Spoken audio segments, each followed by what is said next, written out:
Nobody can stop this flow. Hallelujah. Hallelujah. Hallelujah. ఇక చూడండి 62వ కీర్తన 10వ వచనంలో అక్క చదివి వినిపించినట్టు, బలత్కారమందు నమ్మిక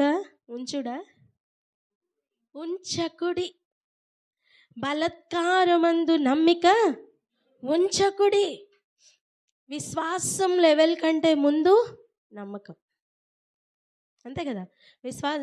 విశ్వాసం అంటే ఏంటంటే నమ్మకం బలపడితే విశ్వాసం, అంతే కదా. దాని ముందు స్టేజ్ అంటాను నేను. అయితే ప్రభు చెప్తున్న మాట, బలత్కారమునందు నమ్మకం ఉంచకుడి. మనం చాలాసార్లు జీవితంలో అలసిపోయినప్పుడు బలత్కారమే గొప్పగా కనిపిస్తుంది. దాని తట్టు వెళ్ళిపోయే భయంకరమైన డేంజర్ జోన్స్ ఉన్నాయి. నిన్ను పరిస్థితులు ప్రలోభ పెడతాయమ్మా. నిన్ను పరిస్థితులు ఒక పీక్ మూమెంట్స్కి తీసుకుని వెళ్తాయి. ఆ మూమెంట్స్లో నువ్వు ఎప్పుడు పడిపోతావా అని ఎదురు చూస్తూ ఉంటుంది ఈ లోకం కానీ, ఈ లోకపు అధికారి కానీ, ప్రతి శక్తి కూడా. మనము ఆ పీక్ మూమెంట్స్లోనే పడిపోతామని వాడు ఎదురు చూస్తూ ఉంటాడు. అందుకే చెప్తున్న మాట, బలత్కారమునందు నమ్మిక ఉంచకుడి. ఎందుకు దాన్ని నమ్మాలి? ఇప్పుడు చూడండి, కొన్నిసార్లు పరిస్థితులు ఎలా వస్తాయంటే, మనం ఎంతో నమ్మకత్వంతో మన జీవితాన్ని వెళ్ళబుచ్చుతూ ఉంటాం. కానీ కొన్నిసార్లు పరిస్థితులు లంచం ఇస్తే తప్ప ఈ పని అవ్వదు అన్నారనుకోండి, అది ఒక రకమైన బలత్కారమే కదా, అవునా కాదా? ఇప్పుడు దేవుని నమ్ముకొని నిరీక్షణతో ఎదురు చూచే లెవెల్ వేరు, ఇలా బలవంతంగా బలత్కారంతో ఎంటర్ అవుతున్న లెవెల్ వేరు. ఇప్పుడు నువ్వు యెహోవాను నమ్ముకుని ఉంటే నిజంగా వెయిట్ చేస్తావు, మౌనంగా ఉండి ఎదురు చూస్తావు. అక్కడ ఈరోజు రాసిన మాటలో ఆ మాట చదవండి. నా ప్రాణమా యెహోవాను దేవుని నమ్ముకొని మౌనంగా ఉండుము. 5వ వచనం, ఆయన వలననే నాకు నిరీక్షణ కలుగుచున్నది. ఆమేన్ వింటున్నారా? సో నిరీక్షణ లేకుండా చేస్తున్న సిచ్యువేషన్స్ అవి ఆపోజిట్లో. నువ్వు నిజంగా ప్రభువుని నమ్ముకుంటే నీకు పరిస్థితులన్నీ కూడా వ్యతిరేకంగానే అనిపిస్తాయి. ఫర్గా ఎక్కడ అనిపించకపోవచ్చు, అన్నీ కూడా కొంచెం కాంప్లికేటెడ్గా అనిపించవచ్చు. బట్ వాటి ఎండ్ రిజల్ట్ ఏదైతే ఉందో అది చాలా ఘనంగా ఉంటుంది. ఆమేన్. అలా కాకుండా ప్రస్తుతం ఉన్న పరిస్థితులను దాటడానికి నువ్వు ఇంకా దేనినైనా నమ్ముకుంటే అది నిన్ను మోసపుచ్చబోతుంది. వింటున్నారా? అలా బలత్కారమును నమ్ముకొని, అంటే బలవంతంగా లేదా ఉన్నతంగా కనిపిస్తున్న అడ్డదారులను కనుక నమ్ముకుని ముందుకు వెళ్తే అది దేవునికి ఇష్టం కాదండి. హల్లెలూయా. అర్థమవుతుందా? ఇంకొన్ని చూడండి, దోచుకొనుట చేత గర్వ పడకుడి. చాలాసార్లు ఇలా అనిపించవచ్చు, దోచుకొనడం వలన వారికి చాలా వస్తుంది కదండి. చాలామంది ఇలా చెప్తూ ఉంటారు, నాకు చాలా డబ్బు కావాలి కానీ నా ఉద్యోగంలో రావట్లేదు కనుక ఎక్స్ట్రా ఎలా బ్లాక్ మనీ లేదా బల్ల కింద మనీ, ఏమని బల్ల కింద నుంచి తీసుకుంటున్న అనుభవాలు. ఇవన్నీ కూడా ఎటువంటి అనుభవాలండి? దోచుకునే అనుభవాలు. అమ్మ, దాని వలన డబ్బు పెరుగుతుందేమో, దాని వలన నీ అవసరత తీరినట్టే అనిపిస్తుందేమో, కానీ ఎక్కడ కూడా అది నిలవదు. అంతేకాదు, దేవుడు దానిని సిగ్గుపరిచేటట్టుగా ఒక దినం చేయబోతున్నారు. తీర్పులోనికి వచ్చినప్పుడు ప్రభు అడిగే ప్రశ్న ఒక్కటే ఉంటుంది, ఏంటి తెలుసా? నువ్వెవరిని నమ్ముకున్నావు? నువ్వు నిజంగా యెహోవాని నమ్ముకుని ఉంటే, దేవుని నమ్ముకుని ఉంటే మౌనంగా ఉండము. ప్రాణం ఎప్పుడు కూడా విసిగిస్తూ ఉంటుంది. ప్రాణం ఎప్పుడు కూడా నిన్ను తొందర పెడుతూ ఉంటుంది. ప్రాణం ఎప్పుడు కూడా నిన్ను ఎలా తెలుసా, నువ్వు నార్మల్గా ఉందామన్నా నీ ప్రాణం ఉండనివ్వదు. ఆలోచన, ఏదో ఒక ఆలోచన, ఏదో ఒకటి నిరుత్సాహమో లేకపోతే కోపమో లేకపోతే ఏదో ఒకటి నిన్ను టెన్షన్ పెట్టాలంటే బయట నుంచి కాదు, నీ ప్రాణం చాలు. వింటున్నారా? నిజంగా బయట అవి జరుగుతున్నాయో లేదో, కానీ మనం అనుకుంటున్న దాన్ని బట్టి చాలాసార్లు డిస్టర్బ్ అయిపోతూ ఉంటాం.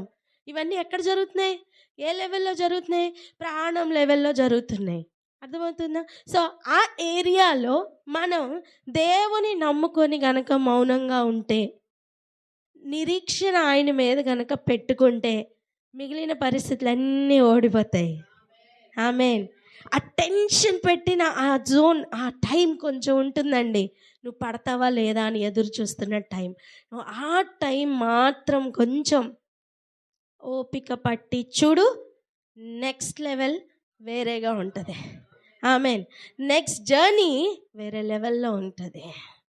ఆమేన్. ఘనంగా ఉంటుంది. నేనేమంటున్నా అంటే ఘనంగా ఉంటుంది.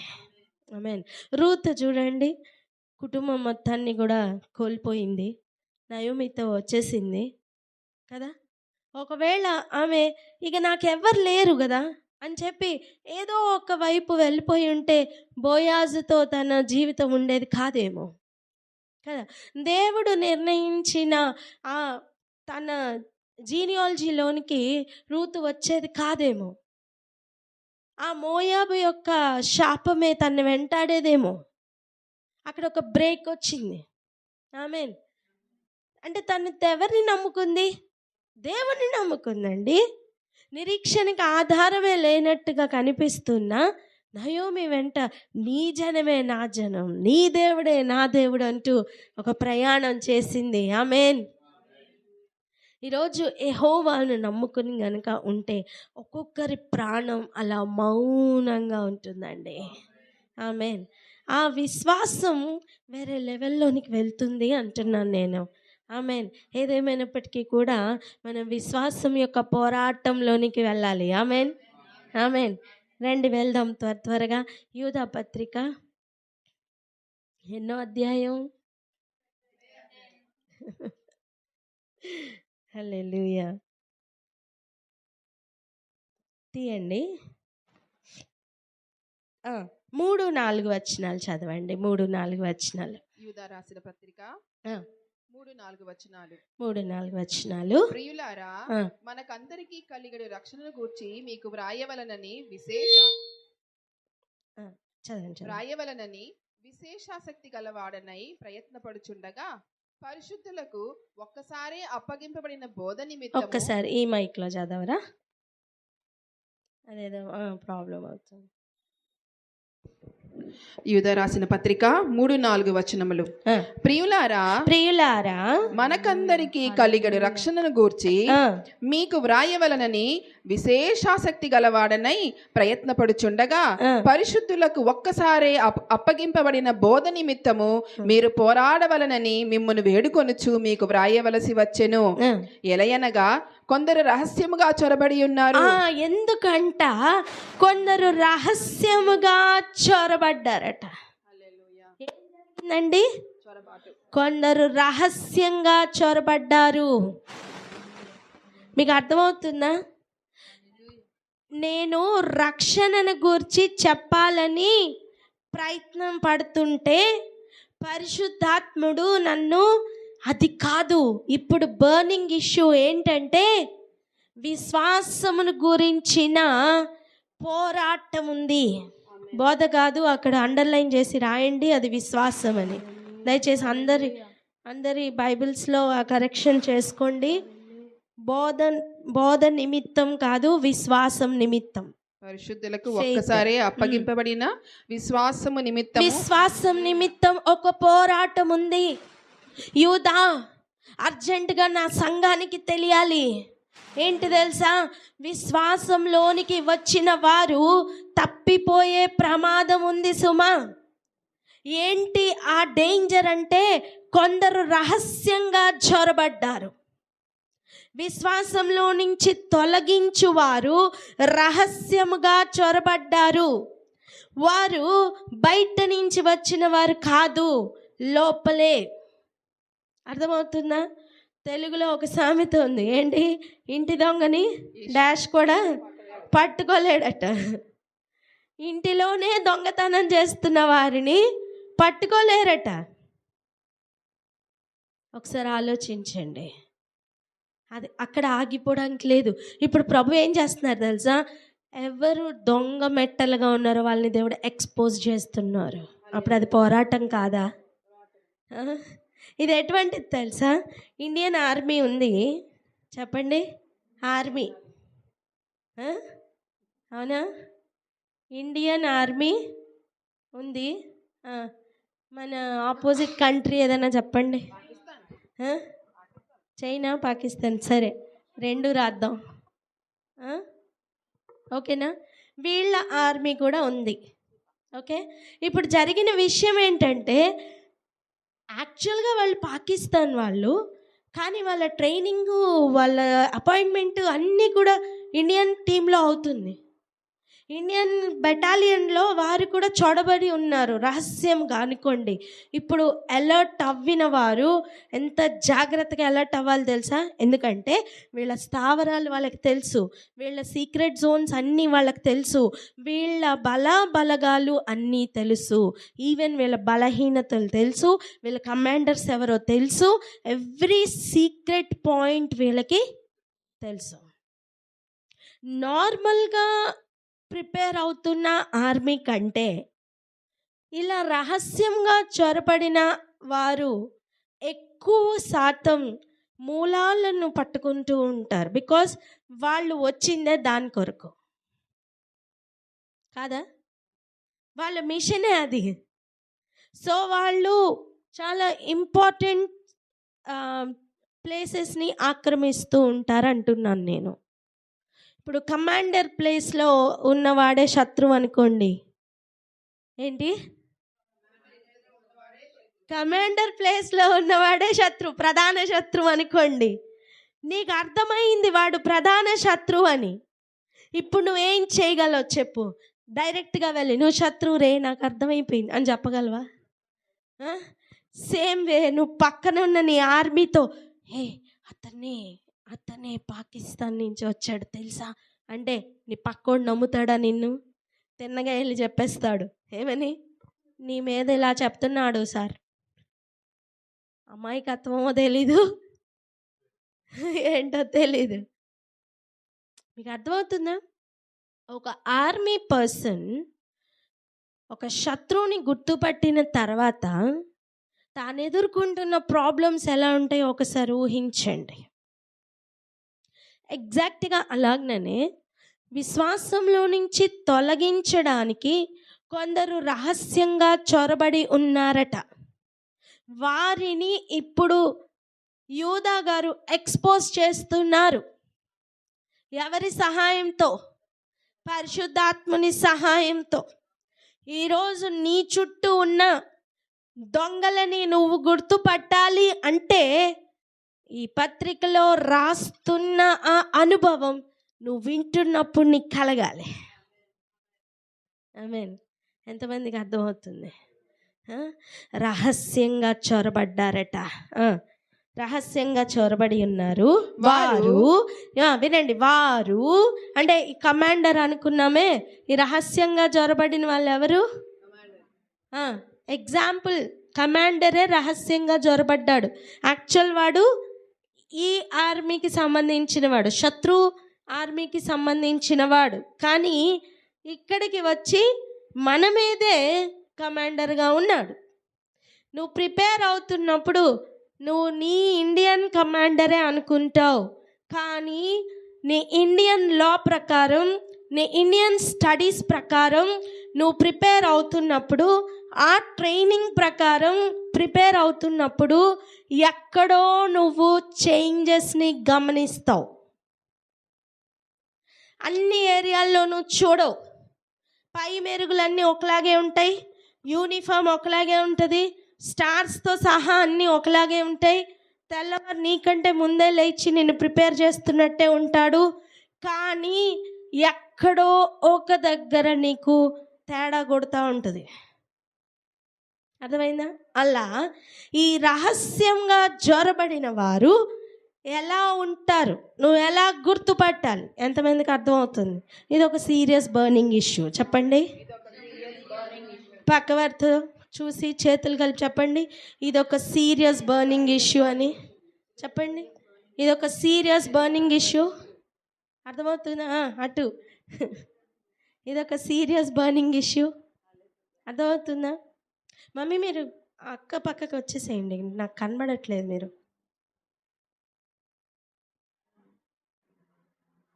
రైట్, ఇప్పుడు ఓకేనా? చూడండి, ఇది ఒక సీరియస్ బర్నింగ్ ఇష్యూ అండి. వీళ్ళు ఎలా గుర్తుపట్టాలి? ఇది నాకు అక్కర్లేదు అంటే, నో, నువ్వు సైన్యములకు అధిపతి అయిన యెహోవా కింద ఒక సైనికుడిగా చేర్చబడ్డావు.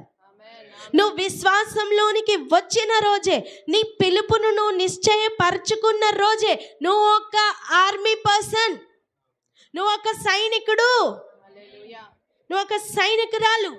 నాకెందుకు అంటే పోరాటం ఉంది. నువ్వు సైనికుడు, పోరాటంలో ఉండను అంటే నువ్వు సైనికుడు ఎలా అవుతావు అసలు? అర్థమవుతుందా?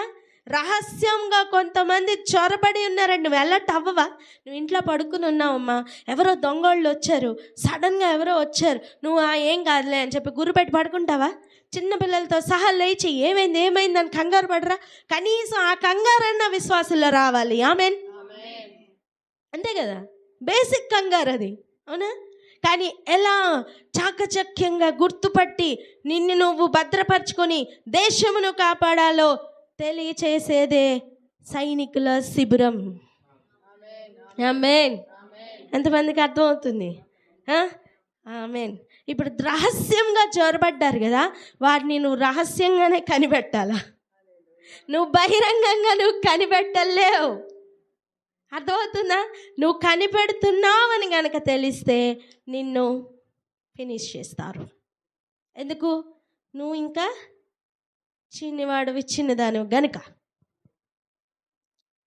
కానీ యుద్ధం యెహోవాది. ఎవరిది? యుద్ధం యెహోవాది. నువ్వు చిన్న దావీదులకు బయలుదేరు, నీ చేతిలో ఉన్నది చిన్న రాయే కావచ్చు,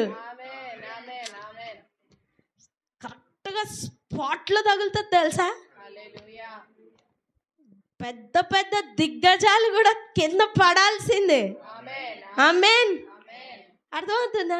కానీ ఆ పర్సనల్ రిలేషన్షిప్ విత్ గాడ్ అనేది ఉండాలి. శత్రువుని గుర్తుపట్టే అనుభవం ఉండాలి.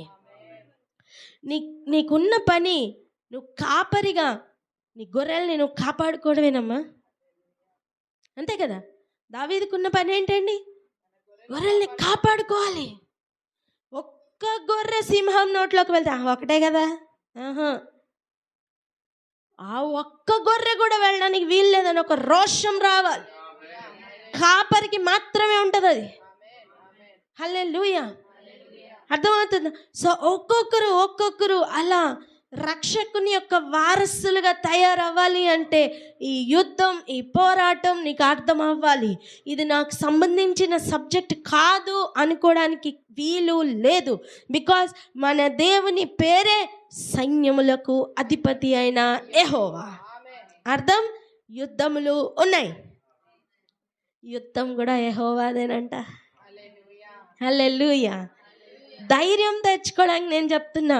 మేము చిన్నవాళ్ళమండి, మేమేం చేయగలమండి? నో, నువ్వేం చేయొద్దు, యుద్ధం యెహోవాది. నువ్వు నిలబడి ఉండు చాలు. నువ్వు యెహోవాని నమ్ముకొని మౌనముగా ఉండు చాలు. నీ రక్షణకి నిరీక్షణ ఆయనే. ఆమేన్, ఆమేన్. ఇప్పుడు చదవండి. కొందరు రహస్యంగా చొరబడి ఉన్నారు, వారు భక్తిహీనులై. ఇక్కడ ఆగండి. అసలు భక్తిహీనత అంటే ఏంటి? నేను ఒక సింపుల్ మాటను ఒకటి జ్ఞాపకం చేస్తాను. మ్యాక్సిమం మెడికల్ పీపులే ఉన్నాం కదా. రక్తహీనత అంటే ఏంటి? అంటే ఉండవలసినంత ఉండకపోవడం. భక్తిహీనత కూడా అదేనండి. కావలసినంత భక్తి ఉండకపోవడం. వాళ్ళకి భక్తి లేదా అంటే కలిగిన వారే. మీకు అర్థమైందా ఇప్పుడు? ఫస్ట్ ఆర్మీలో నువ్వు నీ కో ఆర్మీని గుర్తుపట్టాలి అంటే ఫస్ట్ బెస్ట్ ఏంటి? హెచ్పి కౌంట్ చేయి, అంతే కదా? ఏంటి? హెచ్పి కౌంట్ తీసుకో, తెలిసిపోతుంది. నీకున్నంత ఆసక్తి అక్కడ కనపడట్లేదా?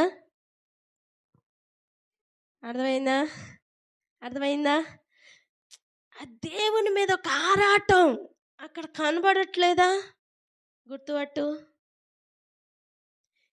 అది ఖచ్చితంగా ఆపోజిట్ టీం అండి. హల్లెలూయా.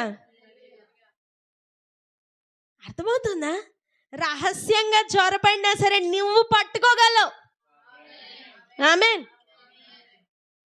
సో భక్తి ఎక్కడ అంటే ఆజ్ఞ పాటించుటలో ఒక సీరియస్నెస్ నీకు వాళ్ళల్లో కనపడదు.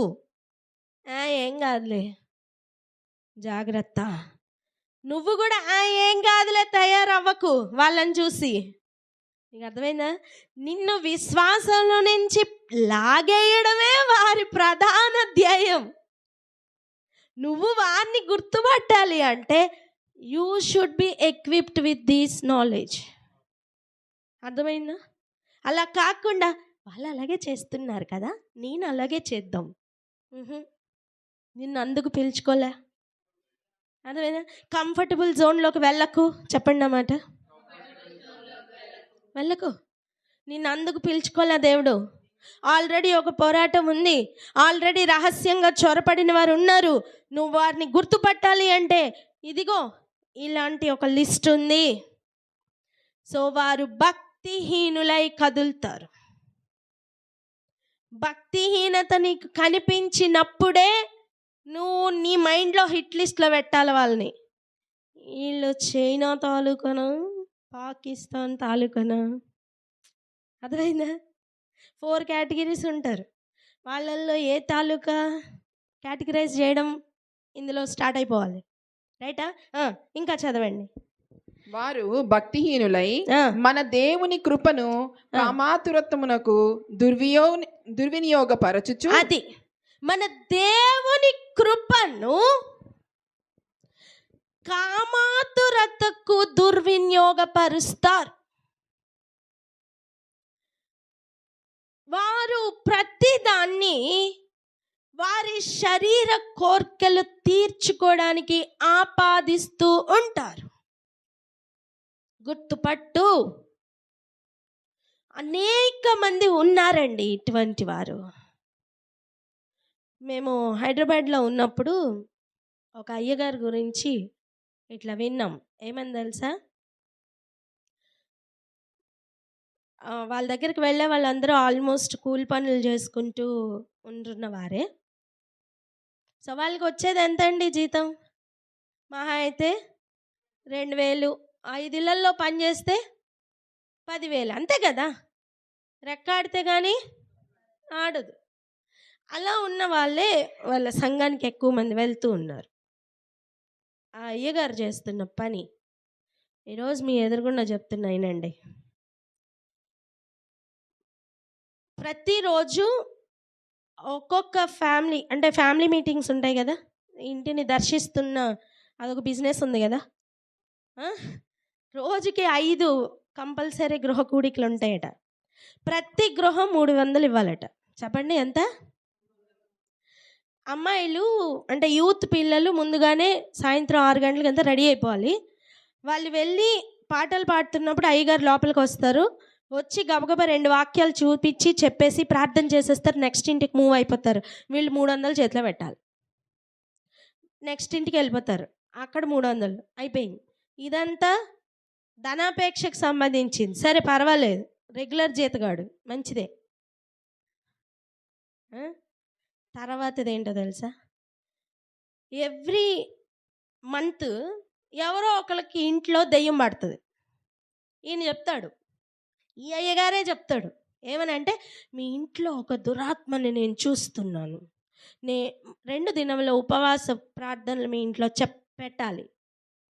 ఈ అయ్యగారు తింటాడు, వాళ్ళు ఉపవాసం ఉండాలి. అర్థమైందా? ఉపవాస కూడిక పెడితే మినిమం 5 నుంచి 7 వేలట.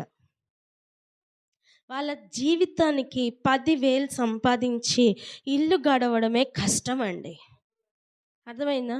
ఆయన కషాయాన్ని నమ్మినట్టు వాళ్ళందరూ ఆయన్నే నమ్ముతున్నారు. అది రెండో విషయం. అక్కడి నుంచి బయటకు వచ్చిన బిడ్డలు కూడా ఉన్నారు. దేవునికే మహిమ.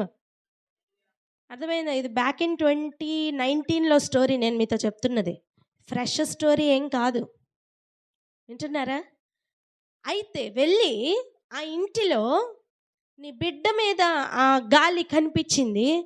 ఎలీషా చేసినట్టుగా నేను ఇప్పుడు ప్రార్థన చేయాలి, మీరు అందరు బయట ఉండండి అని చెప్పి వెళ్ళి ఆయిల్ మొత్తం రాసి ఎలీషా వలె అయ్యగారు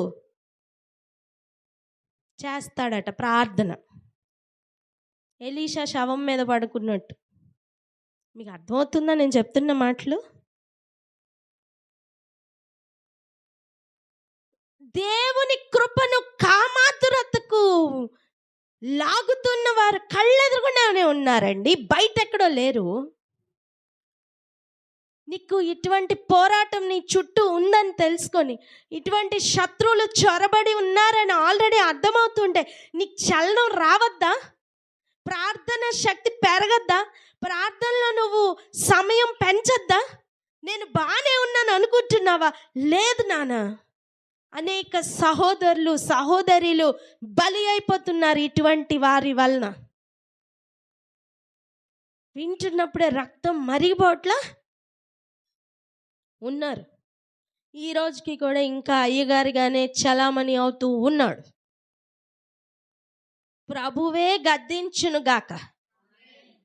కానీ కొంతమంది మన బిడ్డలు అక్కడి నుంచి తప్పించుకొని బయటపడ్డారు. ఆమేన్. అర్థమవుతుందా? పరిస్థితులు ఎంత భయంకరంగా ఉన్నాయో ఒక చిన్న ఎగ్జాంపుల్ మీ ఎదురుగుండా పెడుతున్నానండి, అంతే. ఆయన కృపని కామాతురతకు మారుస్తున్న అనేకులు, వీళ్ళు పెద్ద పెద్ద దిగ్గజాలు నేను చెప్పింది. ఇక చిన్న వాళ్ళ దగ్గరకు వద్దాం. ప్రభు ఒప్పుకుంటే ఈ వ్యక్తి నాకు కావాలి, ప్రభు ఒప్పుకుంటే ఈ వ్యక్తిని నేను పెళ్లి చేసుకుంటా. ఏంటి నువ్వు పెళ్లి చేసుకునేది? ప్రభువే చెప్తారు నీకు పెళ్లి చేసుకోవాలంటే. అవునా? జాగ్రత్త నాన్న. ప్రభువుని అడ్డం పెట్టుకొని కామానికి వెళ్ళొద్దు. చెప్పండి, ప్రభువుని అడ్డం పెట్టుకొని కామాతురతకు వెళ్ళొద్దు. చెప్పండి. సమయం వచ్చినప్పుడు ప్రభువే పెళ్లి విషయాలన్నీ చూసుకుంటారు. ఆమేన్.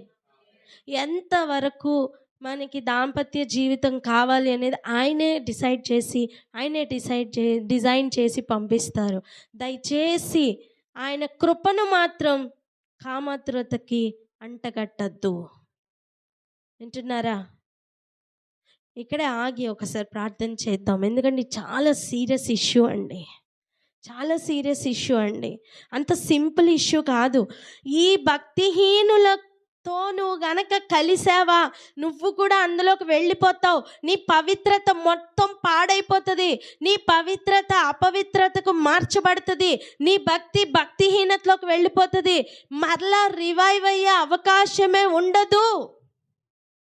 విశ్వాసంలో నుంచి తొలగించువారు ఇలాగున రహస్యముగా జొరబడ్డారు. అన్నీ పర్వాలేదులే అన్నట్టుగా చేస్తారు. జాగ్రత్త. దేవుని ముసుగులో కామాతురతకు వెళ్ళొద్దు. ఇక్కడే ఆగి ప్రార్థన చేద్దాం. ప్రార్థన అందుకోండి.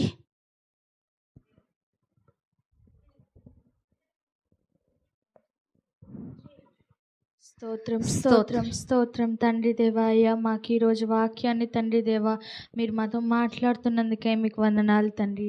అయ్యా మీ కృపను తండ్రి అడ్డు పెట్టుకొని తండ్రి మేము కామాతురతకు బలి అవ్వకుండా సహాయం చేయండి తండ్రి దేవా. ఈ విశ్వాస పోరాటంలో తండ్రి దేవా అయ్యా మేము మీ కొరకు జీవించుటకు సహాయం చేయండి అయ్యా. మీ రాజ్యపు పని కోసం మేము ముందుకెళ్ళటకు సహాయం చేయండి తండ్రి దేవా. అయ్యా ఈ పోరాటంలో ఈ యుద్ధంలో తండ్రి దేవా అయ్యా మా కమాండర్ ఎటువంటి వారో మేము తండ్రి రికగ్నైజ్ చేయుటకు సహాయం చేయండి తండ్రి దేవా అయ్యా. మేము మీ కృపను తండ్రి దేవా అయ్యా మీ రాజ్యం కోసం వాడుకుంటకు అయ్యా దాన్ని యాక్సెప్ట్ చేసి తండ్రి దేవా అయ్యా మీ సాల్వేషన్లో తండ్రి దేవా మేము ముందుకెళ్ళటకు సహాయం చేయండి. ఈ విశ్వాస పోరాటంలో ఈ విశ్వాస పరుగులో తండ్రి దేవా అయ్యా మేము గెలుపు పొంది తండ్రి దేవా మీ రాజ్యం కొరకై పరిగెత్తుటకు తండ్రి దేవా సహాయం చేసి మాకు నడిపిస్తారని మేము నమ్ముతూ యేసు నామంలో అడిగి వేడుకుంటున్నాం తండ్రి. ఆమేన్. హల్లెలూయా. రండి వెళ్దాం, ఆ వచనం మళ్ళీ చదువుదాం. కొందరు రహస్యముగా చొరబడి ఉన్నారు, వారు ఆ. భక్తిహీనులై మన దేవుని కృపను ఆ. కామాతురత్వమునకు ఆ. దుర్వినియోగపరచు అధికార దుర్వినియోగం. విన్నారా? అలాగనే ఇది కూడా దేవుని కృపను దుర్వినియోగపరుస్తున్న ఒక భయంకరమైన డేంజర్ పీపుల్ చొరబడి ఉన్నారు. అపవాది ఎవరి ద్వారానైనా ఎంటర్ అవుతాడండి. నేను అపవాది అని చూపించుకోడు, మోసపోవద్దు. వింటున్నారా? దుర్వినియోగపరుస్తూ మన అద్వితీయ నాథుడును ప్రభువునైన యేసుక్రీస్తును విసర్జించుచున్నారు. అది వీళ్ళు ఫస్ట్ చేస్తున్న పని ఏంటి తెలుసా? మన అద్వితీయ నాథుడు, అర్థం ద్వితీయత లేనివాడు, ఇంకొక నాథుడు లేరు. మనల్ని రక్షించడానికి ఇంకొక నాథుడు లేరుమా. మన అద్వితీయ నాథుడిని ఇంకా ప్రభు అయిన యేసు క్రీస్తుని విసర్జిస్తున్నారు. ఏమి విసర్జించాలి? కామాతురతని విసర్జించాలి. కానీ ఎవరిని విసర్జిస్తున్నారు? దేవుణ్ణి విసర్జిస్తున్నారు. ఇప్పుడు వారిని ఫాలో అయితే నువ్వే ఆర్మీలా తయారవుతావమ్మా. అర్థమైందా? ఇప్పుడు రహస్యంగా చొరబడిన వారు ఫస్ట్ అటాక్ దేని మీద తెలుసా? నిన్ను కామంలోకి లాగడమే. ఒక్క చూపు, మోహపు చూపు చాలు, నువ్వు ఆ క్షణమే ఆ వ్యక్తితో వ్యభిచరించినట్టు అని మన బైబిల్ చెప్తుంది. సో దాని ప్రకారం నువ్వు ఎంత భక్తి జీవితమైనా చెయ్యి, ఈ ఒక్క కారణం వలన నువ్వు నరకానికి అని చెప్పి తీర్పు వస్తే ఆ దినం నా పరిస్థితి ఏంటి? అర్థమవుతుందా? నేనేదో ఎదుగుతున్నాను అనుకుంటావు, కానీ నువ్వు ఆల్రెడీ డిసైడ్ అయిపోయావు. డెత్ సెంటెన్స్ డిక్లేర్ అయిపోయిన తర్వాత మారు మనసు వచ్చి ఏం ప్రయోజనం ఉంటుందమ్మా? ఏమన్నా ప్రయోజనం ఉంటుందా? ఏముండదు. దోషారోపణ నిరూపణ అయింది, నువ్వు దోషివని నిర్ధారణ అయ్యింది, డెత్ సెంటెన్స్ ఆల్రెడీ జడ్జ్మెంట్ అనేది జారీ అయిపోయింది. ఇక నిన్ను కాపాడడానికి ఎవరు ఉండరు. అలా లాగడానికే సంఘమును తప్పుదోవ పట్టిస్తున్న వారు చొరబడ్డారు. వారు చేస్తున్న కార్యం ఏంటంటే నిన్ను కూడా ఏం పర్వాలేదు అని ప్రేరేపిస్తారు. జాగ్రత్త. ఇప్పుడు చెప్పండి, పర్వాలేదు అనే పరిస్థితులు ఎక్కడా లేవని? ఎక్కడా లేవు. అర్థమవుతుందా? యవ్వన బిడ్డలు జాగ్రత్తగా వినండి. వింటున్నారా? నెక్స్ట్, ఈ తీర్పు పొందుటకు వారు పూర్వమందే సూచింపబడిన వారు. అయ్యా, విన్నారా? ఈ తీర్పు పొందడానికి వారు ఎప్పుడు పూర్వమందే నిర్ణయింపబడ్డారు. అంటే వారి మీద తీర్పు ఆల్రెడీ, డెత్ సెంటెన్స్ ఆల్రెడీ రాసేసారు. ఇక వాళ్ళు ఒక పాపం చేస్తే ఏంటి, రెండు చేస్తే ఏంటి? అర్థమైందా? మరి ఇటువంటి వారు చొరబడి ఉంటే మనకెందుకు రాస్తున్నారు లేక? ఇలా తయారవద్దనే కదా. అవునా? మీరు పిలువబడిన వారు, మొదటి వచనం చూడండి. ప్రేమింపబడి క్రీస్తు యేసునందు భద్రము చేయబడి పిలువబడిన వారికి శుభమని చెప్పి వ్రాయినది. పిలువబడిన వారు పడిపోవునట్లుగా ప్రేరేపిస్తున్న వారు కొంతమంది చొరపడి ఉన్నారు. వారు అన్నీ పర్వాలేదులే అన్నట్టుగా నిన్ను ఒక కంఫర్టబుల్ జోన్లోకి తీసుకుని వెళ్తారు. ఓకే అన్న జోన్లోకి తీసుకుని వెళ్తారు. వారైతే ఆల్రెడీ తీర్పుకు లోనైన వారు. నిన్ను కూడా లాగడానికి సకల ప్రయత్నాలు జరుగుతాయి. అంటున్నారా? ఒక సంఘంలో ఈ అయ్యగారికి భార్య లేదు. అర్థమైందా? ఒక సంఘంలో ఈ అయ్యగారికి భార్య లేదు. చాలా కుటుంబాలు, కొత్త సంఘం కదా, చాలా కుటుంబాలు వస్తుంటే ఒక సంఘం ఒక స్త్రీకి 2 పిల్లలు ఉంటే ఆ భర్తను విడిచిపెట్టి ఈ అయ్యగారు ఆ అమ్మగారు కలిసి ఇప్పుడు పెళ్ళిలోనికి వెళ్ళాలని ఆలోచన చేస్తున్నారనుకోండి, అది ఎంత భయంకరంగా ఉంటుంది. ఏమన్నా బాగుందా ఇలాంటి రిలేషన్స్? చెప్పండి, ఏమన్నా బాగున్నాయా? పద్ధతేనా అవి? కాదు కదా. ఇక ఇటువంటి భయంకరమైన సంగతులన్నీ మన చుట్టూ జరుగుతున్నాయి. ఏంటి? ఇటువంటి భయంకరమైన సిచ్యువేషన్స్ అన్నీ ఏంటి? మన చుట్టే జరుగుతున్నాయి. మీరు అనుకుంటున్నారా పర్వాలేదని? ఖండించవా దీన్ని? ఖచ్చితంగా ఖండించి నువ్వు కాపాడుకో. ఆమేన్. వారు భక్తిహీనులైనట్టు నువ్వు భక్తిహీనురాలు గాని భక్తిహీనుడు గాని కావద్దు. ఆమేన్. వారు దేవుని కృపను విసర్జిస్తున్నారు, దేవుణ్ణి విసర్జిస్తున్నారు, దేవుని కృపని కూడా అవమానిస్తున్నారు.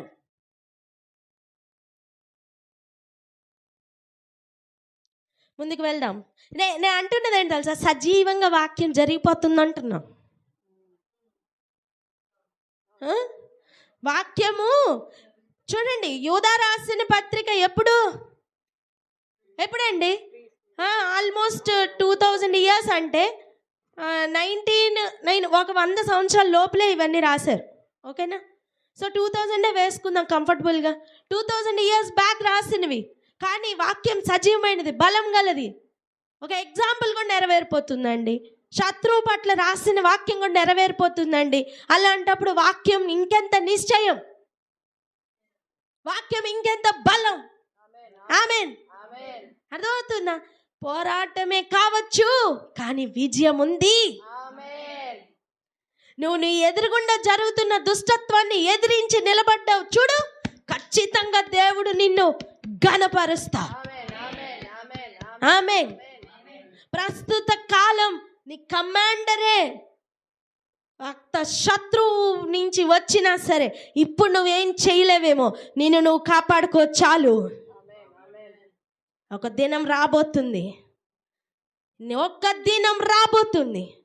క్రీస్తును విసర్జించిన వారు అవమానమునకును ఆయననే పట్టుకొని ఇప్పుడు అవమానం పొందుతున్న నువ్వు ఘనతకు వెళ్ళడం తథ్యం. ఆమేన్. హల్లెలూయా. చదవండి 5వ వచనము.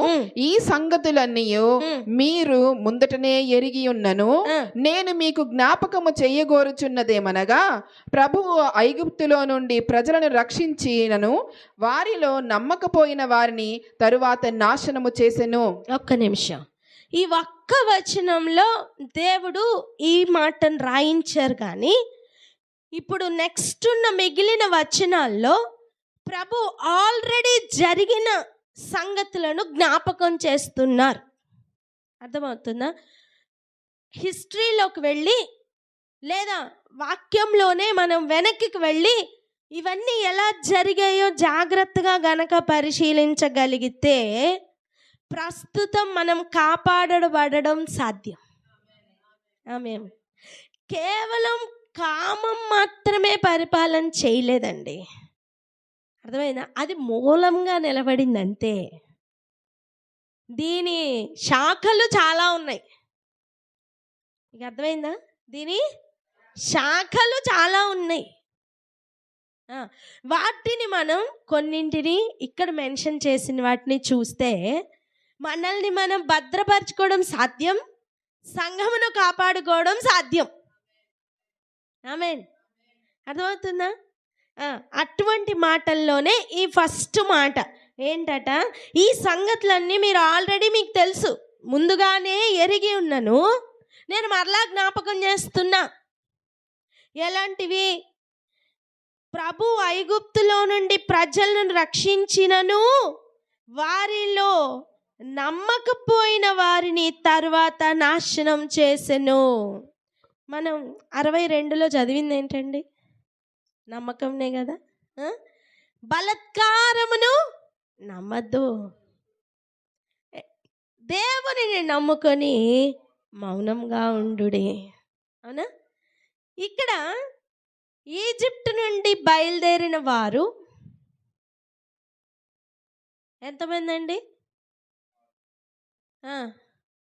6 లక్షల కాల్బలం. అర్థం 6 లక్షల సైనికులు అనుకోండి, పురుషులు. యుద్ధం వస్తే యుద్ధంలో నిలబడగలిగిన వారు 6 లక్షల మంది. హల్లెలూయా. వీరిలో ప్రామిస్ ల్యాండ్కి చేరిన వారు ఎంతమంది? 2. అర్థం మిగిలిన వారందరూ ఏమయ్యారు? ఇక్కడే అర్థమైందా? ఇశ్రాయేలీల గురించి ఆయన తీసుకుని వస్తున్న సమయం, ప్రభువు మాట్లాడిన చేసిన కార్యాలు గొప్పవి. మన జీవితాల కంటే కూడా వారి జీవితాల్లో వారు అనుభవించింది ఎక్కువ. ఎర్ర సముద్రం ఎదురుగుండా ఉంది, పాయలు అయిపోయాయి. గొప్ప కార్యమా కాదా? వాళ్ళు చూసారా, మనం చూసామా? మనం క్లెయిమ్ చేసుకుంటున్నాం మన పరిస్థితులని.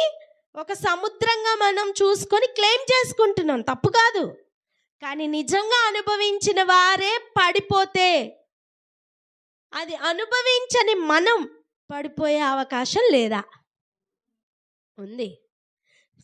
సో ఫస్ట్ డేంజర్ జోన్ ఎక్కడ ఉంది అంటే, నీ నమ్మకంలో పడిపోయే డేంజర్ జోన్ ఉంది. అర్థమైందా? చూడండి, ఏదో రకంగా మనం ఆయనని నమ్ముకునేటట్టు ప్రభు చేస్తారు. ఇప్పుడు అబ్రహాం ఉన్నాడండి. అబ్రహాము బాబేలు గోపురం కడుతున్న టైంలో అక్కడే ఉన్నాడు. అర్థమవుతుందా? ఈ నిమ్రోదు, అబ్రహాం వీళ్ళందరూ సమకాలికులు. అర్థమైందా? పివి నరసింహారావు చనిపోయాడు, మనం పివి నరసింహారావు సమకాలికులమా? కాదు. అర్థమైందా? ఇందిరాగాంధీ నేను పుట్టకముందే చనిపోయింది. ఇప్పుడు ఆవిడ మనం సమకాలికులు అవుతామా? లేదు. అర్థమవుతుందా? అలాగా అబ్రహాము, నిమ్రోదు వాళ్ళు సమకాలికులు. అలాంటి సమయం దేవుడు అబ్రహామును బయటికి లాగి, నేను చూపించు దేశం నాకు బయలుదేరు అని చెప్పి, ఒక ఆయన మీద నమ్మకం ఉంచుకొని ఆయననే నమ్ముకొని ఒక ప్రయాణం చేయనట్లుగా అబ్రహాముని దేవుడు పిలుచుకున్నారు, ఎంపిక చేసుకున్నారు. ఆమేన్. అర్థమవుతుందా? నీ పిలుపును ఏర్పాటును నిశ్చయం చేసుకోవడానికి జాగ్రత్త పడు. అదే మన మూలవచనం, మర్చిపోవద్దు. రైటా? మనం అక్కడి నుంచే ఈ ప్రయాణం అంతా చెయ్యాలి. ఇంకా సుదీర్ఘమైన ప్రయాణం చేసి మళ్ళీ అక్కడికే కనెక్ట్ అవ్వాలి. ఆ తర్వాత మనం ఏర్పాట్లోకి ఎంటర్ అవ్వాలి. కొంచెం ప్రయాణం పెద్దదే, ఓపిక పట్టండి. అంతా ఈరోజే చెయ్యట్లేదులే, భయపడద్దు. హల్లెలూయా. విశ్వాసం గురించి ఉన్న పోరాటం మనం నేర్చుకుంటున్నాం. అర్థమవుతుందా? సో నువ్వున్న పరిస్థితుల్లో నుంచి నిన్ను ఎంపిక చేశారు గనుక సంహౌ నువ్వు పిలువబడ్డావు. ఒక్కొక్కరికి ఒక్కొక్క సిచ్యువేషన్స్, ఒక్కొక్కరికి ఒక్కొక్క కారణాలు. చూడండి, ఒక ఫ్లైట్ ప్రయాణం ఉందనుకోండి, అందరూ కలిసి ఏదైనా ఒక దేశం చెప్పండి, ఈజిప్ట్కి వెళ్దాం. అందరూ కూడా ఇండియా నుంచి ఎక్కడికి వెళ్దాం? ఈజిప్ట్కి వెళ్దాం. ఒక ప్రయాణం, ఒక ప్లెయిన్లో ప్రయాణం. ఓకేనా? ఇప్పుడు ఆ ప్లెయిన్ రేపు ఉదయం 9 గంటలకు అనుకోండి హైదరాబాద్లో స్టార్ట్ అవుతుంది. ఒక్కొక్కరు ఒక్కొక్క ఏరియా నుంచి రావాలి కదా. ఇప్పుడు ఆన్లైన్లో యాడ్ అయిన వాళ్ళందరూ కూడా రావాలి, అవునా? వాళ్ళందరూ కూడా ఏ ఏ మార్గాల గుండా వస్తారు? ఒక్కొక్కరు ఒక్కొక్క మీన్స్ ఆఫ్ ట్రాన్స్పోర్ట్ని పట్టుకుని వస్తారు. ఎయిర్పోర్ట్ పక్కనే ఉన్నాడు, నడుచుకుంటూ వస్తాడు. అర్థమైందా? మీరందరూ బస్సులో వస్తున్నారా అనుకుని వాడి ఇప్పుడు అర్జెంట్ చెన్నై వెళ్ళిపోయి అక్కడి నుంచి బస్సు ఎక్కి మళ్ళీ రావాలా అంటే అటువంటి గొప్ప భక్తులు కూడా ఉంటారు. అందుకనే చెప్తున్నా. అర్థమైందా? కంపారిజన్ ప్రాబ్లమ్స్ ఇవన్నీ. ఓహో, నమ్మకత్వం అంటే ఇదేనేమో అనుకొని అలా ప్రయాణం చేసే వాళ్ళు కూడా ఉంటారు. అర్థమైందా? నువ్వు ఏదో రకంగా ఫ్లైట్ పట్టుకో చాలు, అంతేనా? నువ్వు ఫ్లైట్ పట్టుకున్నాక ప్రయాణం మాత్రం అందరికి ఒకటే. ఇది ఎంత వాస్తవమో, ఇది ఎంత సత్యమో యేసు ప్రభులోకి రావడానికి ఒక కారణం నానా, అంతే. కానీ నీ విశ్వాసం ఒకసారి టేక్ ఆఫ్ అయిన తర్వాత ప్రయాణం మాత్రం అందరికీ సేమ్. అర్థమైందా? నీ విశ్వాసం టేక్ ఆఫ్ అయిన తర్వాత పోరాటం అందరికీ సేమ్.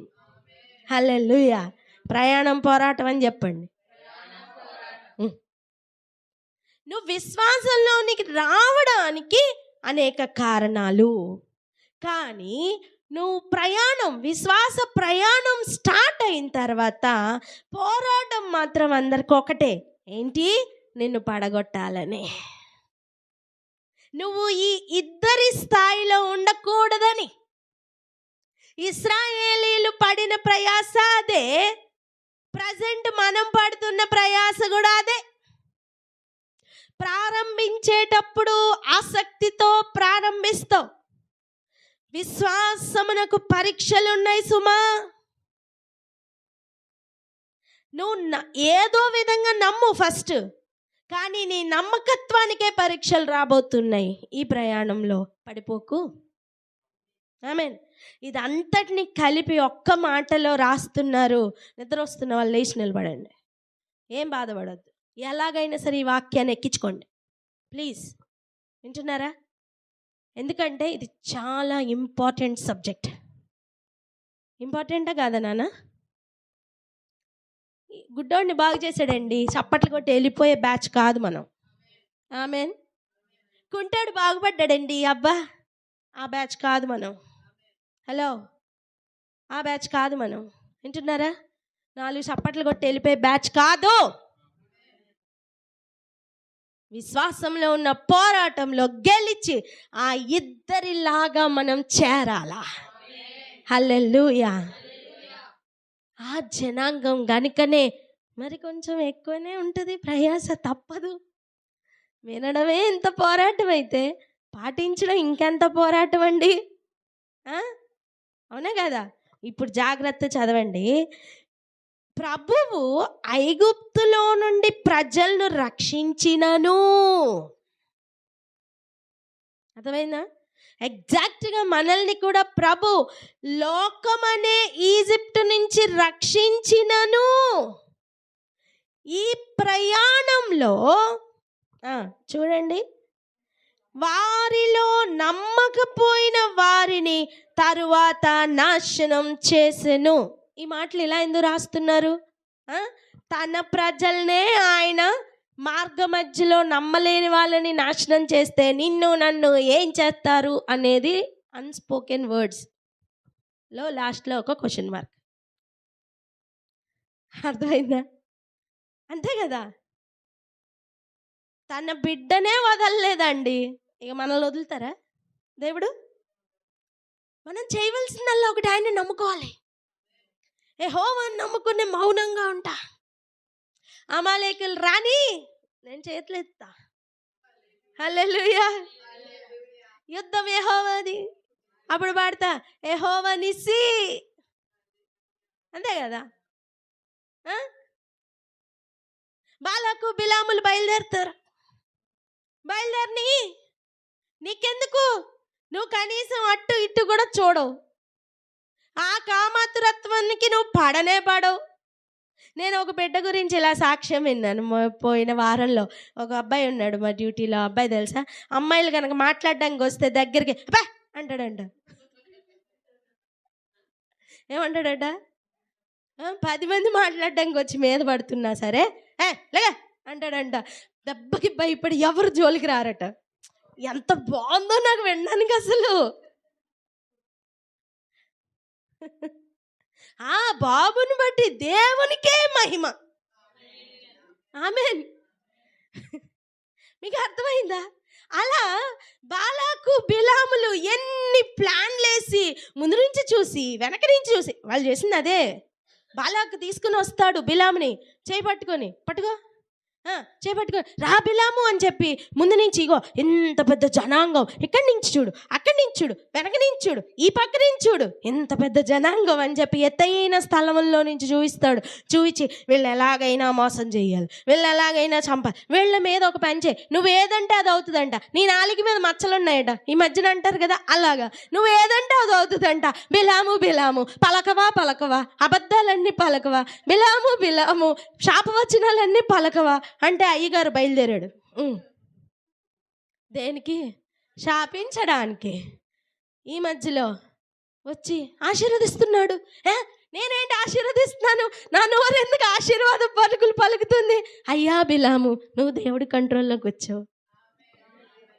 దేవుడు ఆశీర్వదించిన వాళ్ళని నువ్వు శపించలేవు నానా. అర్థమవుతుందా? వెంటనే బిలాంకి ఒక థాట్, వీళ్ళని ఆశీర్వదించిన దేవుడే వీళ్ళని పట్టుకొని శపించాలి అంటే దేవుడికి ఇష్టం లేని క్రియలు వీళ్ళు చెయ్యాలి. ఏం చెయ్యాలా? అందమైన అబ్బాయిల్ని అందమైన అమ్మాయిల్ని ఎదురుగుండా పెట్టాలి. అప్పుడు ఈ ఇశ్రాయేలీలు వాళ్ళకి పడిపోతారు. అప్పుడు దేవుడికి ఇష్టం లేని కార్యం జరిగిపోయింది కనుక దేవుడే వీళ్ళని నాశనం చేస్తారని ఒక పన్నాగం పన్నారండి. ఇశ్రాయేలీలు అనేకులు ఆ పాపంలో లేకపోతే ఆ ట్రాప్లో పడిపోయారు. మీకు అర్థమైందా? ఫ్లైట్ టేక్ ఆఫ్ అయింది, ప్రయాణం అందరికీ సేమ్, పోరాటం అందరికీ సేమ్. నీ ప్రయాణంలో కూడా అదే జరుగుతుంది. నీకంటే అందమైన అబ్బాయిల్ని అమ్మాయిల్ని ఎదురుకుండా నీ తీసుకుని వచ్చి ఇస్తా ఉంటాడు. అలాగా ఏం చెప్పాలి తెలుసా? ఆ అబ్బాయిలే అబ్బా అవతలకి బా అనాలి. ఏమనాలి? అబ్బా చెప్పండి, అదివా.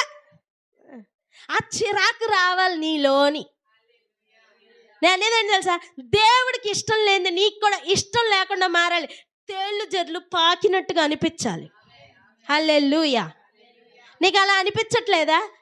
అయితే వచ్చి గోకుతాయి. గోకింది మాత్రం తేలు జాగ్రత్త, వెనకతలు వచ్చి కొడుతుంది మళ్ళీ. అర్థమైందా? డెక్కతో గోకుతుంది, కానీ అందమైన తేలు కదా. లోపల ఉన్న తేలు స్వభావం అండి, బయటికి మాత్రం అందమైన బాలాకుమారి లేకపోతే అందమైన బాబు. అర్థమైనా? లోపల ఉన్న స్వభావం ఏంటి? తేలు. గోకుతాడు వచ్చి. గోకుతున్నది డెక్క అని కూడా తెలియదు నీకు. చక్కగా తోకతో ఒక స్టింగ్ వేసిన తర్వాత అప్పుడు అర్థమవుతుంది. అబ్బా టైం అయిపోయి ఉంటుంది అప్పటికి. మీకు అర్థమైందా? దీని నుంచి బయటపడాలి అంటే అసలు గోకేటప్పుడే మీకేమో తెలుసా? చిరాకు రావాలి, తేళ్ళు జర్లు పాకినట్టు ఉండాలి. అబ్బా అనాలి. ఏమనాలి? అబ్బా అనగానే ఏ తేలైతే లోపల కప్పుకొని బయట వేరే స్వభావం వేసుకుని వచ్చాడో అలా వెనక్కి తిరగ తేలవుతాడు, గబ పారిపోయి వెళ్ళిపోతాడు. ఆమేన్ అంటున్నాను. ఏ ఉచ్చు నీ దగ్గర గెలవదు అంటున్నాను. ఆమేన్. ఏ ఉచ్చు నీ దగ్గర గెలవదు. ఏ ట్రాప్ నిన్ను ట్రాప్లోనికి లాగలేదు. హలో, జరిగే విషయం ఏంటి తెలుసా? నీకు ట్రాప్ వేసినప్పుడు నువ్వు దానిలో పడకపోతే ఆ ట్రాప్ వాడికే ఉరి. ఆ తేలు ఇంకా స్వదేశం నాకు చేరకముందే. అర్థం కాలేదా? అర్థమైందా? శత్రువు వేసిన ట్రాప్ నీకు తగిలితే ఓకే, మా గోడకు బంతేసానమ్మా, అగో కన్నం ఉంది అటు చూడండి, ఏసీ కోసం మనం చేసిన కన్నం ఉందా, కరెక్ట్ దానిలోకి వెళ్ళింది, అప్పుడు ఏమవుతుంది? వెళ్ళి ఫిక్స్ అవుతుంది. అలా ఈ ట్రాప్లో నువ్వు నీలో ఆ ట్రాప్ ఫిక్స్ అవుతాయి, అప్పుడు ఏమవ్వదు నాకు. కానీ నేను అదే బంతిని గోడకు తగిలింది ఆ పక్కన ఉన్నదానికి, అప్పుడు ఏమవుతుంది? వచ్చి నాకే తగులుతుంది. అప్పుడు ఏమవుతుంది? నేనే డామ్. మీకు పాయింట్ అర్థమైందా? ఐగుప్తు దేశం నుంచి బయలుదేరిన వారు 2 మందికి పడిపోవడానికి గల కారణాలు ఇవి. వారి జీవితంలో ట్రాప్స్ వచ్చినాయి అంటే నీ జీవితంలో కూడా వస్తాయి. పడిపోతావా? పాడనని చెప్పండి. పక్కవారితో చూసి చెప్పండి ఏబా అని చెప్తానని చెప్పండి. చెప్పండి. అర్థమైందా? అర్థమైందా? బాగుందా? పోరాటం జయిస్తే ఇంకెంత బాగుంటుందో ఆలోచించండి. ఆమేన్. వినడానికే ఇంత సమ్మగా ఉంది కదా. అవునా? అవునా కదా? పోరాటాన్ని జయించి చూడు, అపవాది నీ మీద క్లెయిమ్ చేయడానికి ఏది ఉండదు. దేవుని ఎదురుగుండా, ఆయన మహిమగల సింహాసనం ఎదురుగుండా నించున్నప్పుడు ఎలా నించోగలుగుతావు?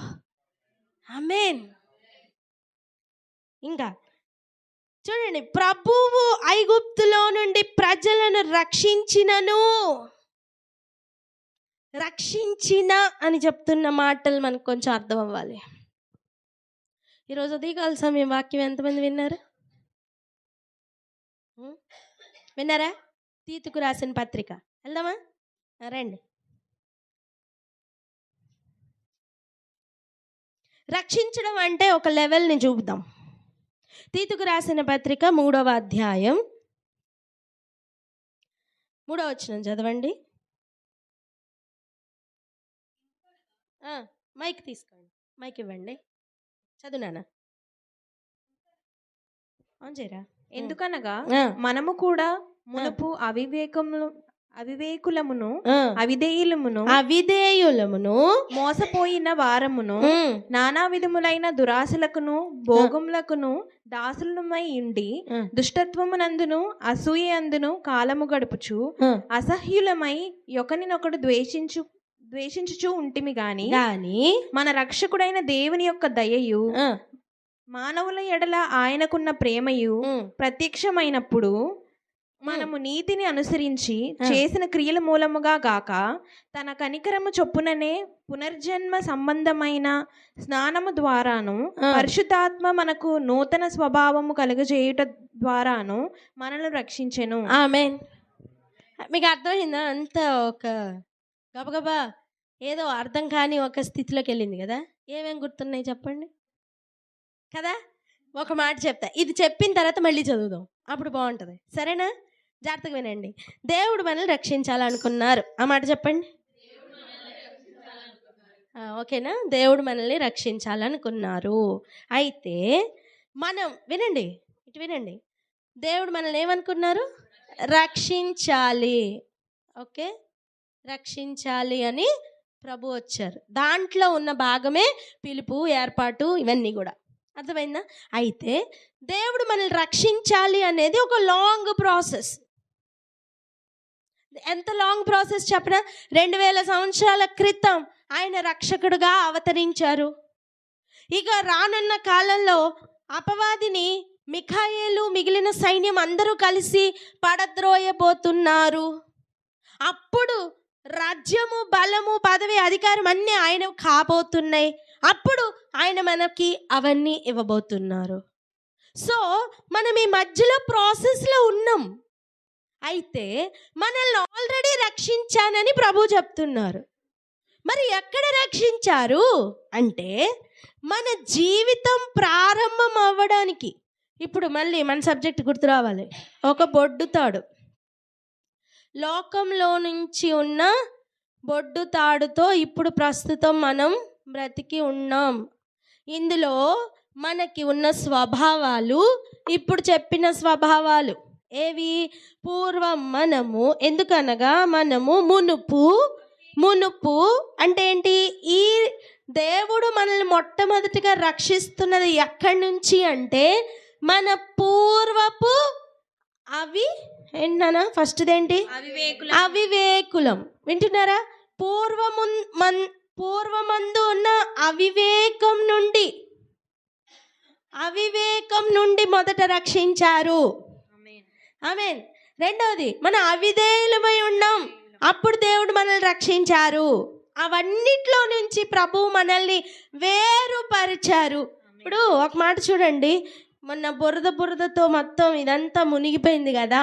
ఇప్పుడు దీన్ని మళ్ళీ మామూలు చేయాలంటే ఫస్ట్ ఆ బురదను కడగాలి. అవునా? అలా ఈ లోకంలో మనకు అంటుకున్న ప్రతి మాలిన్యం ఫస్ట్ కడగాలి. దాన్నే ఆయన చెప్తున్నది పునర్జన్మ స్నానం. చెప్పండి. ఏం స్నానం? అర్థమైందా? అక్కడ కూడా ఒక పుట్టుకని. హల్లెలూయా. సో దేవుడు మనల్ని ఇక్కడి నుంచి ఫస్ట్ రక్షిస్తున్నారు నాన్న. రక్షించి ఈ రక్షణలో నడిపిస్తున్నారు. రక్షణలో ఇప్పుడు మనం ఎదగాలి. ఆమేన్. రక్షణలో పడిపోయిన వారిని ఒక గ్రాఫ్ ఇందాక చూసాం. ఇప్పుడు మన రక్షణలో ఎదగాలి. హల్లెలూయా. అంటే పూర్వం ఉన్న ఈ స్వభావాలు కంటిన్యూ అవ్వకూడదు, ఇక్కడ కట్ అయిపోవాలి. ఆమేన్. ఏంటంటే పూర్వం ఉండేవి అవివేకం. అందరు నా వెనక చెప్పండి, అవివేకం. పూర్వం ఉన్న రెండవ స్వభావం అవిధేయత. చెప్పండి, అవిధేయత. 3 మోసపోయిన వారం. 4 దురాశలు. ఇంకా భోగములకు దాసులు.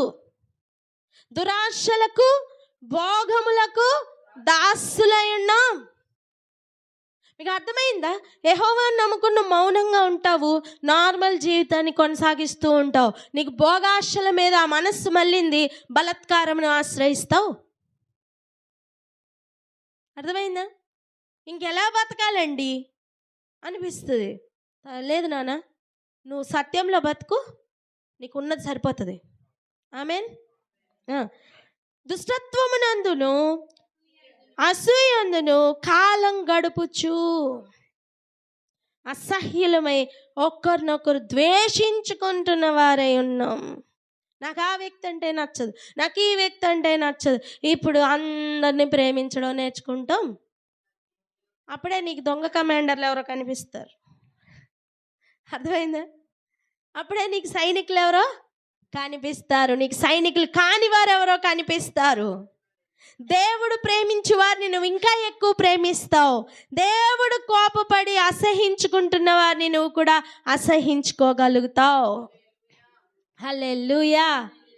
అర్థమైందా? పూర్వమందున్న మన అవివేకం అంటే గ్రహింపు లేకపోవడం, అర్థం చేసుకోవడం లేకపోవడం ఎంత డేంజర్ జోనో ఇప్పుడు చూడండి. అవివేకం వలన ప్రభు మార్గాలు మనకు అర్థం కావు. ప్రభు ఎటు వెళ్ళమంటున్నారో అర్థం కాదు. కానీ పరిస్థితుల్లో మార్పు కలుగును గాక. ఆమేన్. నేనేమంటున్నా అంటే ఆయన మనల్ని రక్షించారట. అది చూడండి, పునర్జన్మ సంబంధమైన స్నానము ద్వారాను పరిశుద్ధాత్మ మనకు నూతన స్వభావము కలుగు చేయుట ద్వారాను మనలను రక్షించెను. సో ఫస్ట్ రక్షణ వీటన్నిటి నుంచి కలిగింది. పునర్జన్మ సంబంధమైన స్నానం చేయిస్తున్నారట. ఆమేన్. అంటే జన్మించిన వాడికే ఈ స్నానం, నాట్ టు ఆల్. అర్థమైందా? సో ఈ విశ్వాసంలో నువ్వు పోరాడడానికి నీకు రహస్యంగా జ్వరపడిన వారు ఎవరో నీకు అర్థం అవ్వాలి. అర్థమైందా? పూర్వకాలంలో ఐగుప్తు నుంచి వారిని ప్రామిస్ ల్యాండ్కి తీసుకుని వెళ్ళే ప్రయాణం ఒక దృష్టాంతంగా దేవుడు పెట్టారు. చివరిగా కొన్ని వచనాలు చదువుకుని మనం ఈరోజుకి క్లోజ్ చేసుకుందాం. ద్వితీయోపదేశ కాండం 8వ అధ్యాయం మొదటి 2 వచనాలు చదవండి. మీరు బ్రతికి అభివృద్ధి నొంది, మీరు బ్రతికి అభివృద్ధి పొంది యెహోవా మీ పితరులతో ప్రమాణము చేసిన దేశమునకు పోయి దాని స్వాధీనపరచుకొనున్నట్లు నేడు నేను నీకు ఆజ్ఞాపించిన ఆజ్ఞలన్నిటినీ అనుసరించి నడుచుకొనవలెను. ఒక్క మాట, ఇదిగో పూర్వమే నేను మిమ్మల్ని ఈ ఏరియా నుంచి ఈ ఏరియాకి తీసుకుని వస్తానని ప్రమాణం చేశాను. ఎవరికి? మీ పితరులకి.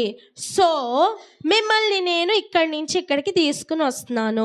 కానీ నేడు నువ్వు ఇక్కడి నుంచి ఇక్కడికి ప్రయాణం చేస్తావు, చెయ్యాలి అనే నా ప్రణాళికలో నువ్వు నిలబడి ఉండాలి అంటే, నువ్వు ఈ ఏరియాకి వెళ్ళి స్వాధీనపరచుకోవాలి అంటే, నువ్వు నేడు అనే ఈ రోజే నా మాట వినాలి. నేను ఆజ్ఞాపించినదంతా చెయ్యాలి. సైనికుని మనస్సు పూర్తిగా దేవుని చేతిలోకి వెళ్ళాలి. ఏది చెయ్యమంటే అది చెయ్యాలి. నీకు ఒక మాట చెప్తా విను. సడన్గా నీ పక్కనే ఉన్న కమాండర్ నీ పక్కనే నించుంటారు. నీ కమాండర్ ఇటు విను, ఈ కమాండర్ నీకు ఆల్రెడీ పాకిస్తాన్కి సంబంధించిన కమాండర్ అని నీకు అర్థమైపోయింది, ఓకేనా? నువ్వు దేవుని ఆజ్ఞకు కరెక్ట్గా లోబడి ఉన్నావు అనుకో, దేవుని ఆజ్ఞ ఇప్పుడు వస్తుంది, షూట్ అని. అర్థమైందా? వెంటనే నువ్వేం చేస్తావు? ఇట్లా టర్న్ అయ్యి ఇట్లా షూట్ చేస్తావు. ఆమేన్. రోషం వస్తుందా? జరుగుతున్నాయి అవే. ఇప్పుడు అలా కాదనుకో, నీ బుర్ర పని చేస్తుంది అనుకో, ప్రభు చెప్తారు షూట్ అని. ఏంటి ప్రభా షూట్ చేయమంటావు? కమాండర్ తోటి, దేవుడు నన్ను ఇప్పుడు నిన్ను షూట్ చేయమంటున్నాడు, షూట్ చేయాలా వద్దా? కానీ నువ్వే కదా కమాండర్. దేవుడు అలా ఎలా చెప్తాడు? నువ్వు డిస్కషన్ పెడతావు, అమ్మో ఈడే నన్ను ఖచ్చితంగా షూట్ చేస్తాడు, ఆడే నిన్ను ఫస్ట్ వేసేస్తాడు. అర్థమైందా? దేవుని ఆజ్ఞ పాటించడం అంటే ఆ లెవెల్లో ఉండాలి. ఇంకా ఎవరితో డిస్కషన్ చెయ్యొద్దు అంటే చెయ్యొద్దు. వెళ్ళి ప్రకటించు అంటే ఆడెవడైనా పర్వాలేదు, వెళ్ళి ప్రకటించొచ్చే అంతే. ఆమేన్. శత్రువు ఏం చిన్నోడు కాదు తెలుసా నీకు. ఏలీ ఉన్నాడండి, గొప్ప దైవజనుడు అండి. రాత్రి సమూయేలు సమూయేలు అని పిలిచారండి దేవుడు. తెల్లవారిన తర్వాత డిస్కషన్ ఏంటో తెలుసా? ఏలీ సమూయేలు దగ్గరికి వచ్చి, దేవుడు ఏం చెప్పాడో మొత్తం నాతో చెప్పు, లేదనుకో ఆ కీడంతా నీ మీదకే వస్తుంది, జాగ్రత్త అని బెదిరిస్తున్నాడు సమూయేల్ని. ఇంకో మాట అడగనా, దేవుడు కీడు గురించే మాట్లాడారండి, నీకెలా తెలుసు? మీకు అర్థమైందా? అంటే ఏలీలో జరుగుతున్న పాపం, ఏలీ కుటుంబంలో జరుగుతున్న పాపం గురించి దేవుడు బాలుడైన సమూయేలుతో చెప్పేసే ఉంటాడని ఏలీకి అర్థమైపోయింది. అర్థమవుతుందా? ఎప్పుడు కూడా మనం సమూయేలు సమూయేలు అని పిలవడం వరకే మనం వింటాం. ఆ తర్వాత సంగతి ఒకసారి ఆలోచించండి. సమూయేలు పరిస్థితి ఎలా ఉండింటుంది? చెప్పితే ఒక భయం, చెప్పకపోతే విన్నవేమో భయంకరమైన విషయాలు. నువ్వు మొరపెట్టుము, నీకు నేను ఉత్తరం ఇచ్చి నువ్వు గ్రహింపలేని గూఢమైన సంగతులు నీకు వివరించదనంటే ఈ రేంజ్లో ఉంటాయా? నీ కమాండర్ నీ పక్కన ఉండి నీ గొప్పోళ్ళుగా కనిపిస్తున్న వాళ్ళందరు గాలి దేవుడు ఇలా తీస్తారా? అవన్నీ నువ్వు చెప్పాలి మళ్ళీ.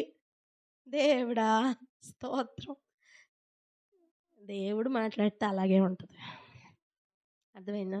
నీ శత్రువుని నీ ఎదురుగుండా డిస్క్లోజ్ చేస్తారు దేవుడు. అర్థమవుతుందా? అప్పుడు కూడా నీకు అదే రోషం ఉండాలి, అప్పుడు కూడా నీ భక్తి ఇంకా పెరగాలి, భయపడకూడదు. అందుకే ప్రభు చెప్తున్నా, ధైర్యమును కలిగి ఉంటేనే ఆయన ఇంటిగా ఉంటామట. నిరీక్షణ వలన ఉత్సాహమును కలిగి ఉంటేనే ఆయన ఇంటిగా ఉంటామట. అర్థమైందా? ఇక్కడ పిరికితనం ఎక్కడైనా వచ్చిందనుకోండి, నువ్వేం చేయలేవు నాన్న. ఎందుకంటే నీ పక్కనున్న వారు నీకంటే బలవంతులుగా ఉంటారు. వారిని నువ్వు పడద్రోయగలిగితేనే నువ్వు దాన్ని స్వాధీనపరచుకుంటావు.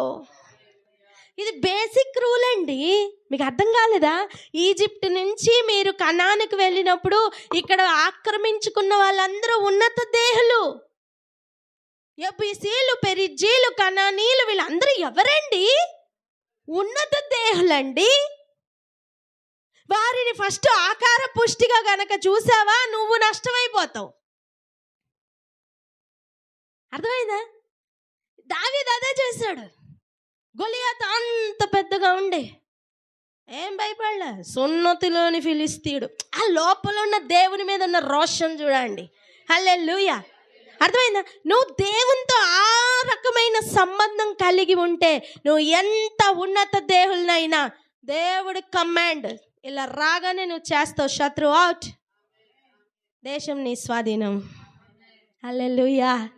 ఎంతమందికి అర్థమవుతుంది? హల్లెలూయా. సో పూర్వము ఉన్న మన అవివేకం దగ్గర నుంచి మిగిలిన వాటన్నిటిని కూడా మనం దేవుడు మనల్ని అక్కడి నుంచి చంపి, వీటన్నిటిని మనలో నుంచి చంపి దేవుడు మనల్ని ప్రత్యేకపరచుకోవాలని ఆశపడుతున్నారు.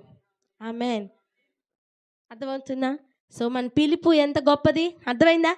విశ్వాసంలో ఉన్న పోరాటం ఎంత గొప్పదో అర్థమైందా? ఇంకా మిగిలిన విషయాలు మనం నెక్స్ట్ వీక్ చూసుకుందాం. లేచి నిలబడదాం, ప్రార్థన చేసుకుందాం.